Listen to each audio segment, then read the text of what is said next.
The sky above Zithra shimmered with colors no human eyes could normally see. Towering crystal spires caught the light of the twin suns, scattering rainbows across the floating cities. Airships glided silently between the spires, carrying the citizens of Zithra to their daily tasks.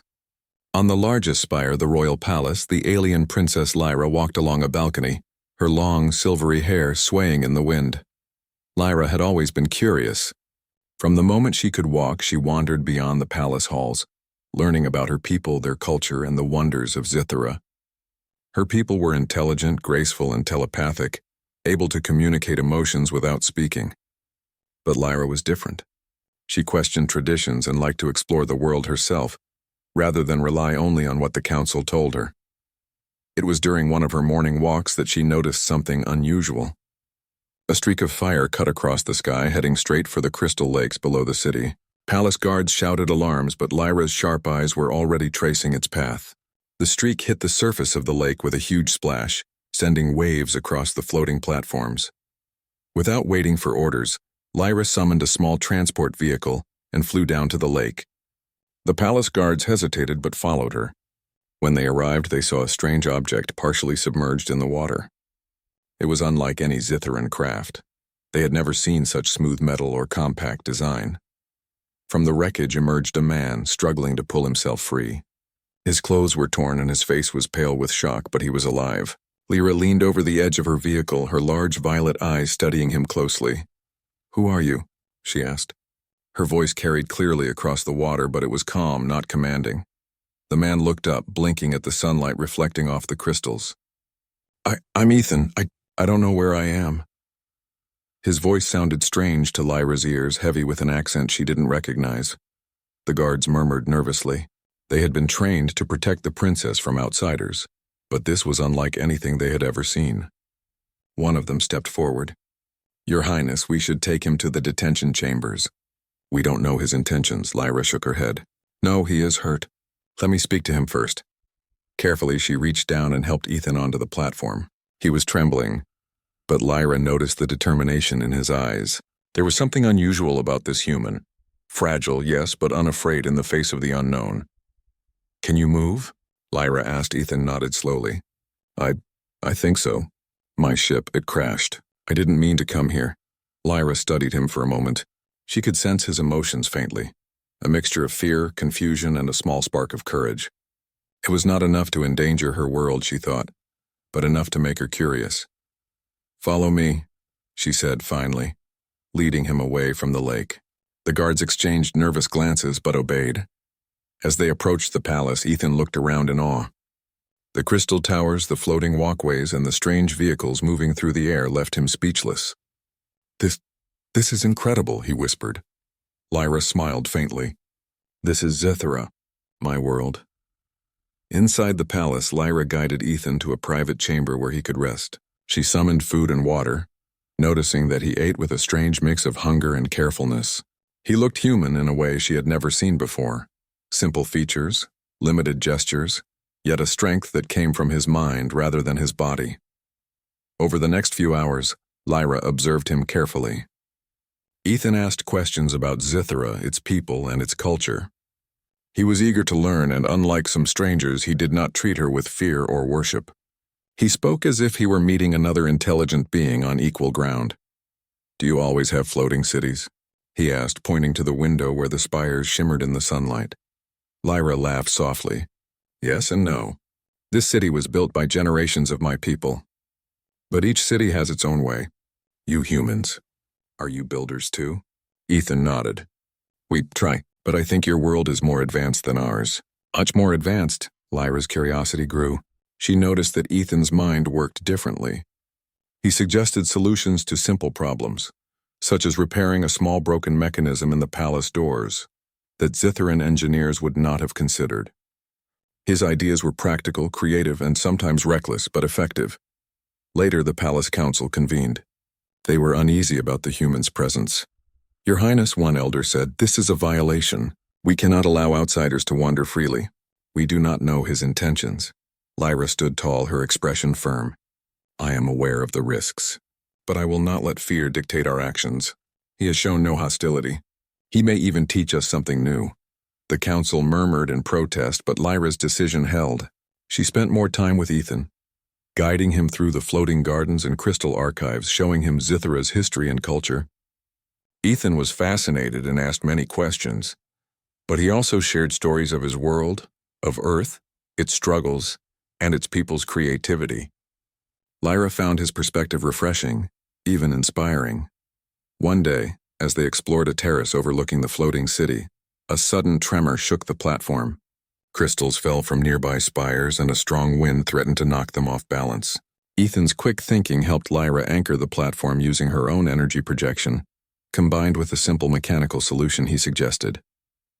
The danger passed, and Lyra realized that humans, though fragile in body, had an adaptability that even her advanced civilization sometimes lacked. That night, Lyra could not sleep. She walked along the balcony, looking at the twin suns setting. Ethan had gone to rest, but she thought of him constantly. There was something about him, his courage, his curiosity, his determination, that stirred emotions she had never felt before. She knew that her people would never fully understand why she felt this way, but she also knew she could not ignore it. Meanwhile, Ethan lay in the guest chamber, staring at the crystalline ceiling. He thought about his crash landing, the beauty of the world, and the alien princess who had treated him with kindness instead of suspicion. He had survived countless challenges on his own world, but this was entirely new. And yet he felt strangely at home. The next morning, the city awoke to rumors of the human visitor. Citizens whispered about him, some with fear, some with wonder. Lyra, however, was determined. She would allow Ethan to learn and explore, to show her people what humans were truly capable of. For Ethan, the world of Zithra was overwhelming, but he felt a sense of purpose. He wanted to help, to learn, and to survive. And for Lyra, the presence of a human sparked a curiosity that would not be silenced. As the twin suns rose, casting their light across the floating cities, Lyra and Ethan met on the balcony. "Today, we start something new," Lyra said softly. Ethan nodded. "I'm ready, princess.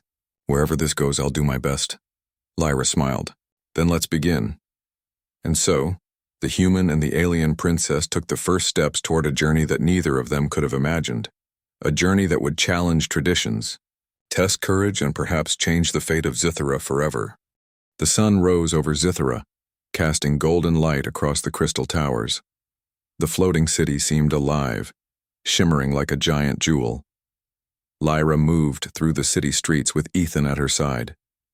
Today, she had decided, he would learn more about her world, not just through words, but by experiencing it himself. "Everything here is so different," Ethan said, glancing up at the towers which seemed to touch the clouds. "And it floats. How is that even possible?" Lyra smiled. "It is a combination of energy manipulation and advanced materials. Our people learn to balance structure with energy fields, but it is not easy, and even we cannot control it perfectly all the time." Ethan's eyes sparkled. "I'd love to see it in action. Maybe try something small?" Lyra raised an eyebrow. "Try something? Are you sure you're ready for that?" He nodded. "I'll be careful, I promise." They reached the Sky Gardens, a place where Zitherans grew plants that thrived on pure sunlight and energy flows. The gardens floated in mid-air, held steady by crystal platforms and light energy. Citizens walked along suspended pathways, tending to plants that shimmered like jewels. Lyra guided Ethan to a small section of the garden where fragile flowers grew. "These are energy bloomers," she explained. "They respond to emotion.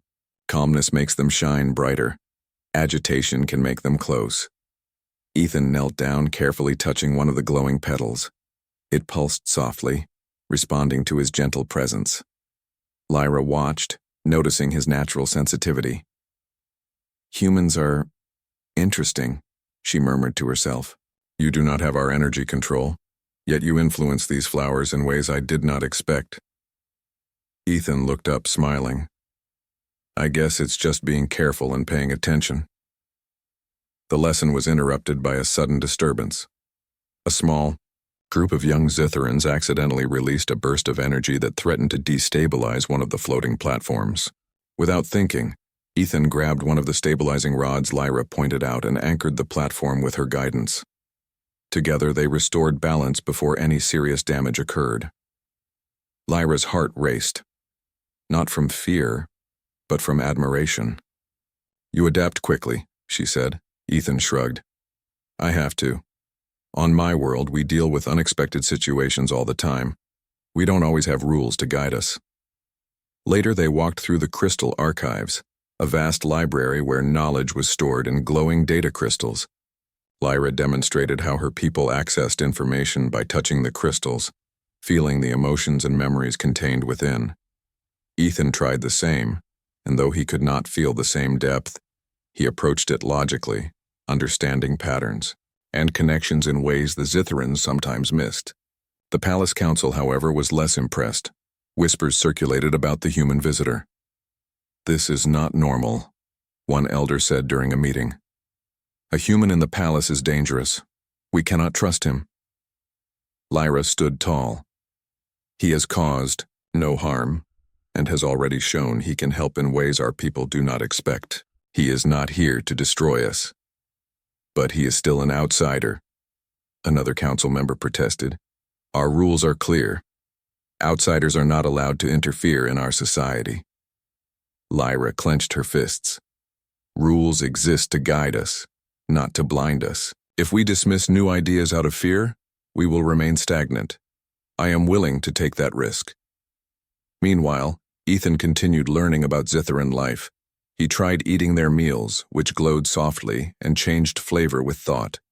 He marveled at the technology around him, the hovering vehicles, the energy bridges connecting buildings, and the crystal communication devices that allowed instant telepathic messaging.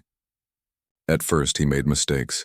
He accidentally misused a device that controlled energy flow in one of the gardens, causing a small bloom to shatter. But Lyra remained patient, guiding him through corrections. Each failure became a learning opportunity, and each success strengthened their bond. One afternoon, as they rested on a terrace overlooking the floating city, Ethan asked, "Do you ever wish you could see other worlds? Other civilizations?" Lyra's gaze wandered to the horizon. "I do. My people rarely leave Zithara. We have lived here for generations, learning from our ancestors' mistakes, building our society carefully. But sometimes, I wonder if there is more out there. I want to understand, to grow." Ethan smiled. "Then maybe I can help. I come from a world where people fight, learn, and adapt constantly. Maybe I can show you a new perspective." Lyra studied him, feeling a strange warmth. "Perhaps, but it will not be easy. My people are careful, structured. They do not accept change quickly." Ethan leaned back, relaxed. "I'm used to that. Change is hard everywhere, but it can be done if you have the courage to try." Their conversation was interrupted by a sudden alarm. A group of young Zitherans had activated an unstable energy conduit near the city's edge. The conduit pulsed violently, threatening to destabilize the floating platforms nearby. Citizens panicked, unsure of how to contain the energy. Lyra acted quickly. "Ethan, we need your help." Ethan followed her without hesitation. Using a combination of his human intuition and Lyra's guidance, he stabilized part of the conduit while Lyra used her energy control to prevent the platforms from collapsing. Working together, they succeeded in preventing disaster. The citizens watched in awe. Whispers spread quickly. The human helped the princess. Perhaps he is more than he seems. That evening, back in the palace, Lyra reflected on the day's events. Humans were unpredictable, fragile, yet capable of ingenuity and courage that her people sometimes lacked. Ethan was different from anyone she had ever met. He was not bound by centuries of rules, and his mind worked in ways that were foreign yet effective. Ethan, too, reflected. He had survived his crash, adapted to a new world, and even earned the trust of a princess. Yet he knew that his presence might cause conflict. The council's distrust was clear, and he understood the dangers. But he also felt a connection with Lyra, a bond of respect, trust, and shared purpose. The next morning, Lyra decided to introduce Ethan to more of Zithara's society. She wanted him to meet citizens, to understand their lives, and perhaps to show them the value of a human perspective. Walking through the market spire, Ethan was amazed at the variety of goods and technologies. Stalls floated in mid-air, selling glowing fruits, devices that shifted shape, and energy tools that responded to touch. Children played on suspended platforms, laughing as their movements influenced floating light orbs. Ethan helped a merchant repair a small energy tool using human methods, and the crowd watched in fascination. Lyra noticed how the citizens began to accept him not as a stranger, but as someone capable and helpful. Later, they visited the Academy of Knowledge, where young Zitherans studied advanced sciences and arts. Ethan shared stories of Earth, explaining simple technologies that could inspire new ideas. Lyra noticed teachers listening carefully, intrigued by the new perspectives he offered, but not everyone was happy. Some council members grew more suspicious, warning Lyra that the human could upset the balance of society. "You are risking much," they said. Lyra responded firmly, her voice unwavering. "We risk much by doing nothing. Growth comes from understanding, not fear. If we close ourselves to the unknown, we close ourselves to the future." That evening, as the twin suns set, Ethan and Lyra stood on a balcony overlooking the city. "You know," Ethan said quietly, "I never imagined I'd find a place like this. It's beautiful, but also fragile. I can see why your people are cautious." Lyra nodded. "And I can see why humans are strong. You adapt quickly, even in a world unlike your own. That is something my people sometimes forget." They stood in silence for a while, watching as the city shimmered beneath them. In that quiet moment, Lyra realized that Ethan was more than a visitor. He was a bridge between worlds, a spark of new ideas, and perhaps even a companion she could trust.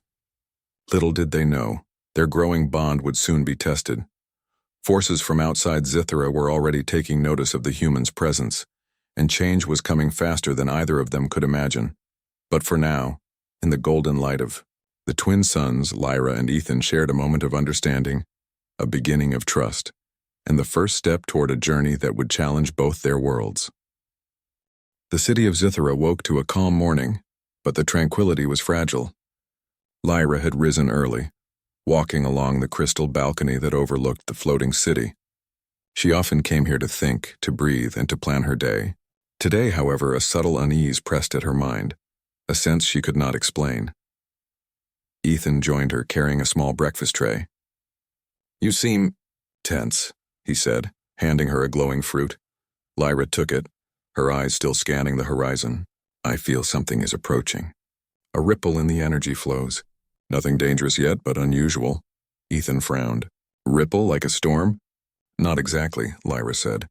"More like interference from outside our systems. Our sensors do not detect it fully, but I sense it like a shadow beyond our skies." They did not have to wait long. By mid-morning, reports came flooding in. Scouts from Zithera's outer regions reported a fleet approaching from the neighboring system Virelia, a planet known for envy of Zithera's advancements. Their ships were dark, angular, and bristling with energy weapons. Lyra's heart tightened. "They are coming for us," she said. The palace alarms echoed across the city, alerting citizens and palace guards alike. The council quickly convened, their voices tense and sharp. "Your Highness," one elder said, "we must follow tradition. Deploy the shields and evacuate the outer sectors. The human must be contained until this threat is gone." Lyra shook her head. "No. If they attack, we will need every mind, every skill we can use. He is not just a visitor. He is part of our defense now," the council murmured, unconvinced. Yet Lyra's determination held. She summoned Ethan to the war planning chamber, a room lined with holographic maps of the city, energy flow diagrams, and defense mechanisms. "This is serious," Lyra said, placing her hands over the floating hologram. "The Virelians have attacked before, but never at this scale. We will need strategy, speed, and creativity to defend our city." Ethan stepped forward, looking at the diagrams. "If I understand this correctly, your energy shields can protect each floating platform individually, but linking them across the city is unstable." Lyra nodded. "Yes, a direct attack could collapse large sections of the city. Our ships alone will not be enough to hold them off." Ethan studied the maps carefully. What if we use smaller mobile shields along key pathways? That way the main shields don't overload and we can redirect energy dynamically. Lyra's eyes widened. That is ingenious. Our engineers would not have thought to spread the shields like that. It could work. Together they quickly coordinated with the palace engineers, adjusting the city's energy grid, reinforcing floating platforms, and preparing defense systems. Citizens were instructed to take shelter, while skilled pilots and energy controllers readied themselves for battle. As the Varelian fleet appeared on the horizon, dark silhouettes against Zithra's twin suns, a tense silence fell over the city. The first volley of energy weapons struck the outer platforms, shaking the crystal structures violently. Citizens screamed, but Lyra stood at the command center, her gaze steady. "Deploy the dynamic shields," she ordered. "Ethan, guide them." Ethan worked alongside her, pointing to vulnerable points and suggesting adjustments in real time. Using a combination of Zithran energy manipulation and his human logic, they managed to minimize damage. Platforms that would have collapsed held steady, and citizens in those areas were unharmed. The battle raged throughout the morning. Varelian ships attempted to break the city's core defenses, but Lyra and Ethan's strategies kept them at bay. Their teamwork was seamless, Lyra using her telepathic awareness to anticipate threats, and Ethan using human creativity to find unexpected solutions. At one point, a Varelian vessel breached the outer shields and approached the central palace. Lyra leaped onto a hovering platform, energy crackling around her hands, ready to intercept. Ethan, seeing the approaching ship, quickly suggested rerouting nearby shields to create a force corridor that would redirect the attack harmlessly into the sky. It worked. The ship veered off, crashing harmlessly into the distant mountains beyond the city. Lyra's heart raced, not from fear but from exhilaration. Ethan's quick thinking had saved the palace. After hours of intense fighting, the Varelian fleet began to retreat, realizing that the attack was far more challenging than expected. The city had survived with minor damage thanks to the combined efforts of Lyra, Ethan, and the citizens who had bravely defended their home. The aftermath was quiet, but tense. Citizens slowly emerged from shelters, inspecting the floating gardens, platforms, and streets for damage. Many whispered about the human who had helped save the city. Lyra walked through the city, her energy still buzzing from the battle. She saw children playing cautiously among the repaired gardens, citizens repairing minor structural damage, and engineers adjusting shields. She paused near a small fountain that reflected the twin suns, taking a deep breath. Ethan approached her. "We did it," he said simply. Lyra nodded. "Yes, but this was only the beginning. They will be back if they see weakness. And the council may not appreciate that you were part of the defense." Ethan smiled faintly. "Let them think what they want. I did what I could." Lyra studied him closely. Humans were unpredictable, yes, but in a crisis, they could act with courage and creativity that even her advanced society sometimes lacked. Ethan was no exception. That evening, the palace council convened again, this time with a mix of relief and frustration. "You let him participate," one elder exclaimed. "This is highly irregular. He is not a citizen." Lyra's voice was firm, and yet he saved the city. He acted with intelligence and courage. That is what matters. Tradition alone does not win battles, action does. Another council member muttered under his breath, but Lyra ignored him. She had made her decision, and the outcome proved her right. Ethan, meanwhile, was resting in the guest chamber. He reflected on the battle, amazed at how different this world was. Energy flows, floating cities, and telepathic beings were nothing like Earth, yet he had found a way to contribute. It gave him confidence. He felt useful, even important on a world not his own. Lyra visited him that night, carrying a small lantern that glowed softly. "You should rest," she said. "Tomorrow will bring new challenges." Ethan looked up, smiling.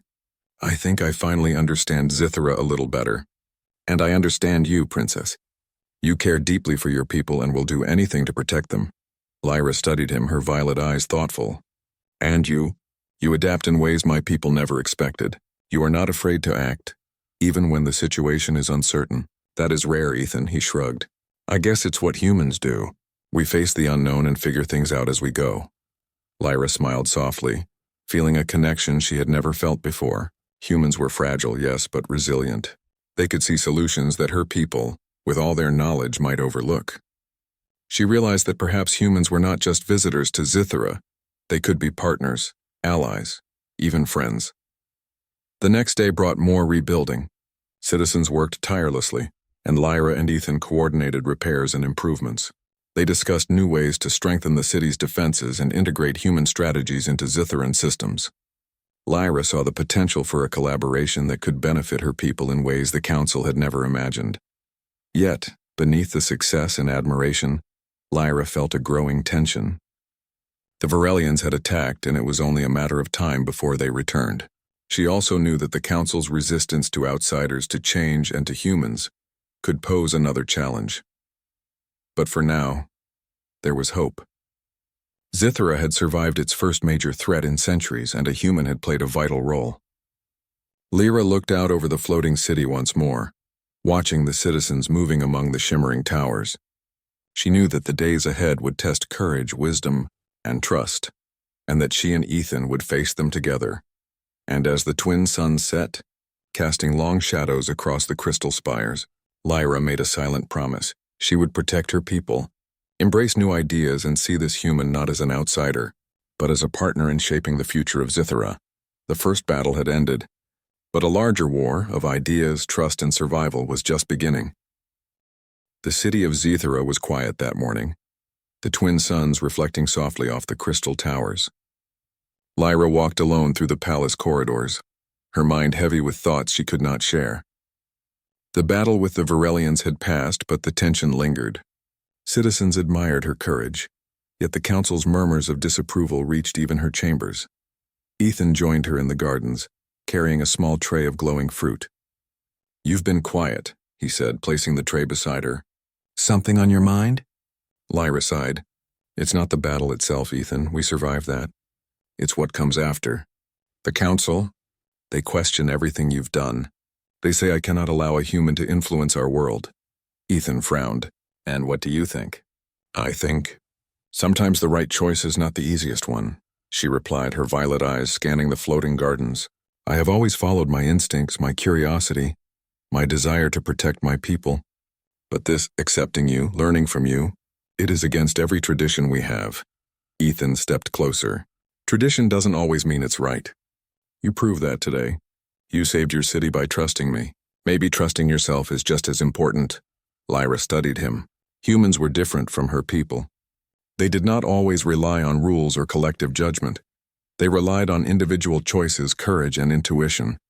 Perhaps that was what her people needed, even if they did not yet understand it. Later that day, the Council summoned her for a formal session. Citizens gathered in the Crystal Hall, sensing the gravity of the moment.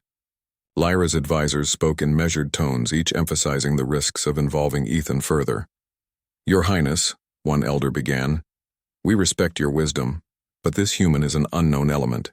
You risk the stability of Zithara by allowing him such influence." Lyra raised her hand, silencing the hall. "And yet today this unknown element saved our city. He acted with intelligence, courage, and resourcefulness. If we judge only by origin, we risk ignoring those who can help us grow." Murmurs ran through the Council. Some were angered, some were intrigued. Lyra took a deep breath. "I will make a choice," she said, her voice clear and firm. "I choose not to be bound by fear or tradition alone. I choose to accept new ideas, new perspectives, and yes, even this human's guidance." The room fell silent. Citizens looked at her, unsure whether this was bold leadership or reckless defiance. Lyra continued, "This choice is not about rebellion. It is about survival, growth, and understanding. We have faced challenges before, but the future requires courage to adapt. Ethan has proven he can help us. I trust him. I choose to embrace that trust." Whispers filled the hall. Some council members stared in disbelief while others nodded slowly, seeing the logic behind her words. Lyra felt the weight of her decision, yet she knew it was right. After the session, she walked through the palace gardens with Ethan. "I made my choice," she said softly. "But it will not be easy. Some people will resist. They may never understand why I did this." Ethan smiled. "They may not. But you acted from your heart and your mind. That is more important than approval." Lyra looked at him, feeling warmth she had never felt before. Humans were unpredictable, but they could inspire courage and innovation. Perhaps that was what her world needed most.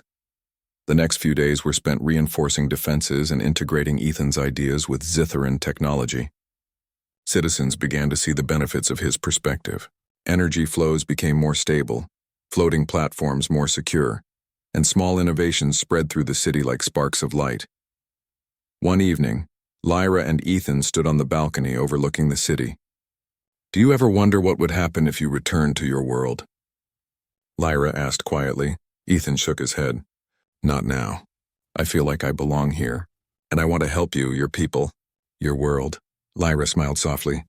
"Then we will face the future together. Whatever comes, we will meet it as allies, maybe more than allies." The twin suns set over Zithara, casting long golden reflections across the crystal towers. For the first time, Lyra felt a true sense of balance between duty and choice, tradition and innovation, her people and her heart. In choosing Ethan, she had chosen a new path for herself, for her people, and for the future of Zithara. And she knew deep down that this path would shape her world in ways no one could yet imagine. The city of Zithara was alive with movement the next morning. Citizens worked together, repairing platforms, adjusting energy conduits, and sharing stories of the recent battle.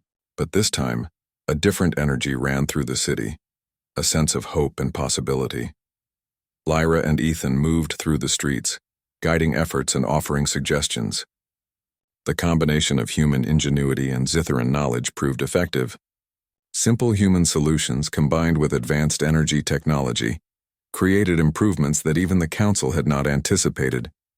Children watched them as they worked, eyes wide with admiration. "Princess Lyra, the human helped us stabilize the gardens," one young citizen shouted. Lyra smiled, kneeling beside the child. "Yes, he is helping us, just like all of you. Together we make our world stronger," Ethan chuckled. "It's easy when everyone is willing to try something new." By midday, word of their work reached the council. The elders observed from the palace balcony, some still skeptical, others quietly impressed. One elder finally approached Lyra privately. "Your Highness," he said, "I did not understand at first, but I see the results. Perhaps humans have lessons we can learn." "Perhaps your choice was wise," Lyra nodded. "It is not about humans or aliens alone. It is about courage, trust, and openness to ideas. That is what will strengthen our future."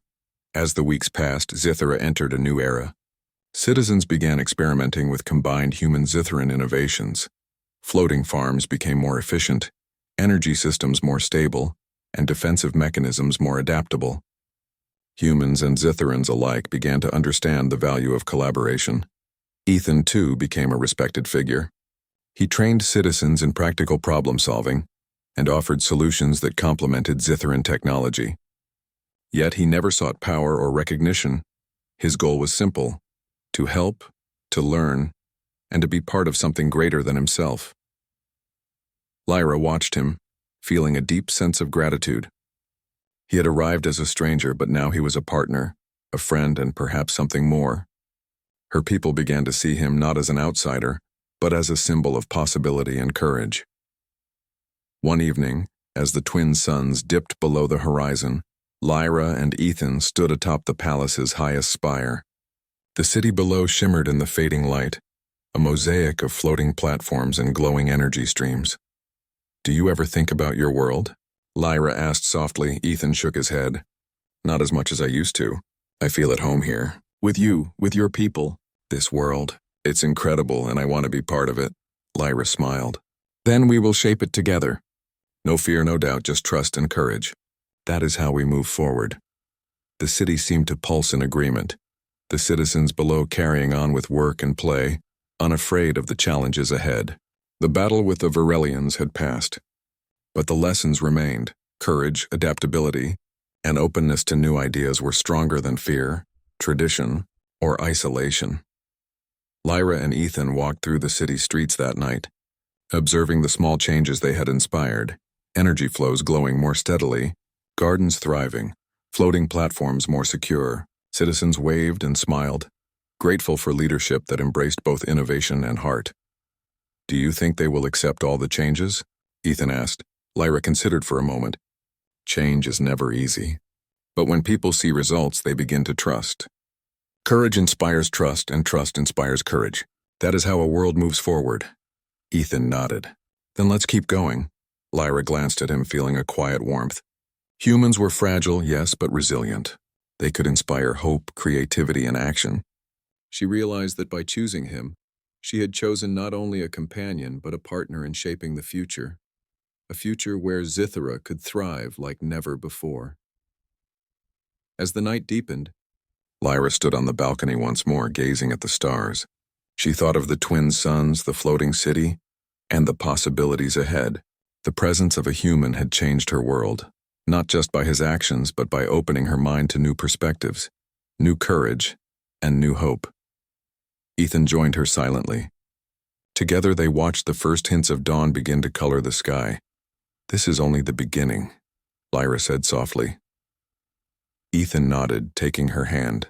"Then let's make it a beginning worth remembering." And so, Zithara stepped into a new era, a world strengthened by courage, guided by trust, and inspired by the unusual bond between an alien princess and a human who had dared to step into her world. Together, they had proven that growth, understanding, and hope could overcome fear and tradition. The city, its citizens, and even its leaders began to look forward to a future where possibilities were limitless. And for Lyra and Ethan, it was the start of a journey that would last far beyond the challenges of today, a journey of partnership, discovery, and a shared vision for a brighter tomorrow.